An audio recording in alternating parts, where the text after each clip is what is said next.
Sabi ko, hindi ako magiging mahina. Pero andito ka na naman.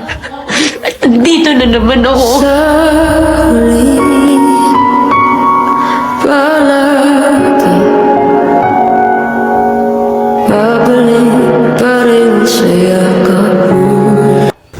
Hawad jud kayo si Catherine Bernardo oy. Mao yung angay jud siya tawagong the queen of the box office. Kay madala jud kasi ang mga emosyon. Ug relate pud kayo ang mga nag-abroad. Kay daghan jud kayo siyag makutlo. Kung saan jud nimo pag sugarap sa kinabuhi bilang abroad. So natingala lang ko kay dapas magud siya mga movie ako mga nakita. Wala kayo mga kissing scene. Karon kay murag sabak na jud siya ang mga kissing scene. Abi pa naman ako napay part 3 kay mulupad na pud unta siya New York. Kay di ba ang part 1 Hong Kong and then the last is nilupad siya Canada. So wala na jud siguro to yung part 3 kay pakasal naman sila tiyan. So, habang naglanta akong bana, no, agwanta siya basa atong mga subtitles dito. Mo na gingon nga balos-balos lang ko. Kaya naman gud usahay mo lantaw siya mga Spanish movie. Nindot jud kayo ang movie na ay mga kilig moments, na ay mga tawa moments, na ay mga sad moment. But in the end, love stood strong. Pero dili pud mali kayo oy maapil pud kag emosyon ba. Kay sa movie pa lang daghan na kayo gagian as abroad. Labi na para sa pamilya sa Pilipinas to support and sustain their needs. Mga nang abroad ko sa mga OFW. Nisuga ko jud para jud sa future silang mga anak ug ilahang pamilya. Kay dili ba jud dali mag-abroad? Kay ang tinuod ba jud no? The money is here. Pero ang tinuod nga happiness na jud sa Pilipinas. Pagka man na mag-movie, naglantaw mi diri sa ice cream. Pero kay wala man akong paborito, wala na lang mi dayon no. Nalang ko ni hapit sa Skechers kay nako gipangita nga sapatos, nga flat, naka 50% off pag yun sila pag duha imuhang paliton. Ang mga uban diri mga barato na lang pero kung sa Pilipinas ka mamalit og Skechers, mo kapin jud siya 3,500, 4,500, 5,000.